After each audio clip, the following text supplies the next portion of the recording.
एक और बड़ी खबर दर्शकों को दे दे, पाक हाई कमीशन में तैनात अफसर को भारत छोड़ने का आदेश दे दिया गया। एहसान उर रहीम उर्फ दानिश 24 घंटे में भारत छोड़े। पाकिस्तान हाई कमीशन में वो तैनात है। अफसर को आदेश दिया गया है। एहसान उर रहीम उर्फ दानिश जासूसी करते पकड़ा गया। अब दिल्ली में पाकिस्तान राजनयिकों की संख्या 30 हो गई है। नई दिल्ली में पाकिस्तान हाई कमीशन में काम करने वाले पाकिस्तानी अधिकारी को पर्सोना नॉन ग्राटा घोषित कर दिया गया है। सरकार उन्हें भारत में रहने के लिए अयोग्य मानती है। सरकार का कहना है कि वो अधिकारी कुछ ऐसी गतिविधियों में शामिल था जो उसके पद के हिसाब से ठीक नहीं थी। सरकार ने उस अधिकारी को 24 घंटे के अंदर भारत छोड़ने का आदेश दिया है।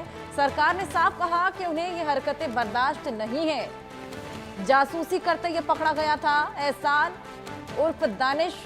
दिल्ली में पाक राजनयिकों की संख्या अब केवल 30 रह गई। पाक हाई कमीशन में तैनात और जासूसी कर रहा था, लेकिन सरकार ने ये साफ कह दिया कि उन्हें ये हरकतें अब बर्दाश्त नहीं हैं और इसी के चलते अब भारत छोड़ने का यहां पर आदेश दे दिया गया है।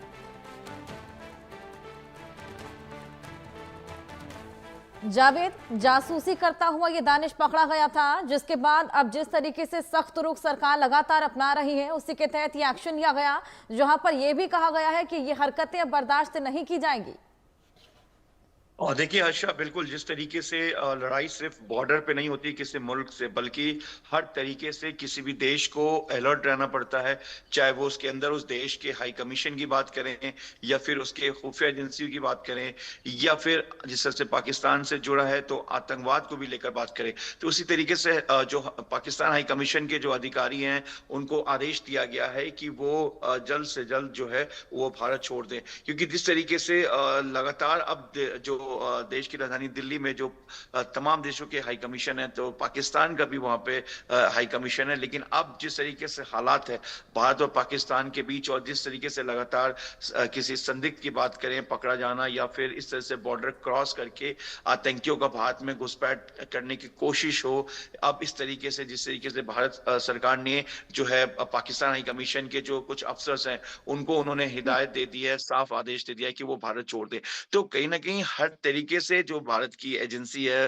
भारत की खुफिया एजेंसी है, भारत की मिलिट्री की अगर बात करें तो हर तरीके से अंदर से लेकर बाहर तक नजर रखनी पड़ रही है और नजर रखी जाती है किसी भी देश की सुरक्षा के लिए। इस तरीके से पाकिस्तान की जिस तरीके से हरकत सामने आई, पाकिस्तान का रुख जिस तरह से दिखा कि वो किस तरह से आतंकवाद को सपोर्ट कर रहा है और उसने साफ पूरी दुनिया में ये मैसेज देना चाहा कि भारत ने आतंकवादियों के लोकेशन पे नहीं बल्कि पाक ऑक्युपाइड जम्मू कश्मीर और पाकिस्तान के जो इलाके हैं उसमें रिहायशी इलाकों को उसने टारगेट किया। उसने बेकसूर लोगों को मारा, जो अब तक पूरी दुनिया में पाकिस्तान चिल्ला चिल्ला कर मैसेज देना चाहे पाकिस्तान के नेता हो या पाकिस्तान के पूर्व क्रिकेटर्स हो या पाकिस्तान के जो भी बड़े चेहरे हो, वो यही पूरी दुनिया को मैसेज देना चाह रहे हैं कि इंडिया ने मासूम लोगों को बनाया, जबकि इंडिया का साफ रुख था कि किस तरीके से आतंकवाद को जवाब दिया गया है।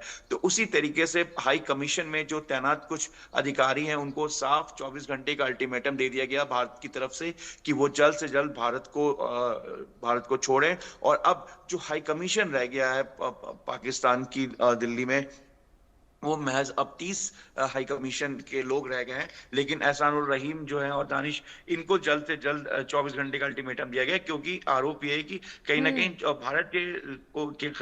भारत के लेकर वो है कुछ चीजें जो है वो जानकारी हासिल कर रहे थे, उन पे जासूसी का आरोप लगा है। और ऐसे में भारत तमाम सुरक्षा एजेंसी जो है वो पाकिस्तान हाई कमीशन पे पूरी तरह से इंटरनली करें तो पूरी तरह से नजर बनी हुई है, क्योंकि देखिए कहीं ना कहीं चीजें जो है देश के अंदर की इंटरनल अगर कोई इनपुट है या कोई जानकारी है वो किस तरीके से पाकिस्तान को वहां की एजेंसीज को ना दिया जाए, इसको लेकर एहतियात भी बढ़ता गया। और जिस तरह से आरोप लगा है तो पाकिस्तान के जो हाई कमीशन के अधिकारी हैं उनको 24 घंटे में ये अल्टीमेटम दिया गया भारत सरकार की तरफ से कि आप भारत को छोड़ दें। और अब जो पाकिस्तान हाई कमीशन में जो एक जो अगर हम तादाद बताएं कि अब संख्या बताएं तो अब फिलहाल अब 30 हो गई है। जी हर्षा, बिल्कुल, यहाँ पर 30 संख्या रह गई है। जिस तरीके से लगातार हमने देखा कि जासूसी करते हुए ये पकड़े गए थे दानिश, जिसके बाद ये स्ट्रिक्ट एक्शन लिया गया। और ऐसे में भारत सरकार ने भी अपना रुख सख्त कर दिया है और लगातार एक्शन लिया जा रहा है इन तमाम आतंकी गतिविधियां जो चल रही है घाटी में। और उसी के तहत यहाँ पर ये राजनयिक जो जासूसी करता हुआ पकड़ा गया था, जिस पर ये स्ट्रिक्ट एक्शन यहाँ पे लिया गया है। साथ ही सरकार ने ये साफ कह दिया है कि उन्हें ये हरकतें अब बर्दाश्त नहीं है। और इसी कड़ी में ये बेहद बड़ा एक्शन, और जिस तरीके से आपने बताया जावेद, महज 24 घंटे का समय दिया गया है भारत छोड़ने का। जी बिल्कुल, महज 24 घंटे का जो एक अल्टीमेटम है वो दिया गया, क्योंकि देखिए भारत को हमेशा पता है कि पाकिस्तान हमेशा कई जो पॉलिसी है वो अपनाता है, यानी कि अगेंस्ट भारत के। अगर वो आर्मी जिस तरह से मुंह तोड़ जवाब दिया गया, भारत की तरफ से पूरा रिटेलिएट किया गया हमेशा। इस बीच जो एयर स्ट्राइक के बाद जिस तरीके से पाकिस्तान लगातार जो भारत के बॉर्डर इलाके पे निशाना टारगेट करता रहा, रिहायशी इलाकों को, लोगों को, धार्मिक स्थलों को, तो ठीक उसी तरीके से भारत की तरफ से भी जवाब दिया गया। और ये जो तनाव है ये 4 दिन तक देखने को मिला। उसके बाद हम बात करें रविवार की और सोमवार की, तो फिर ये तनाव बहुत कम देखने को मिला।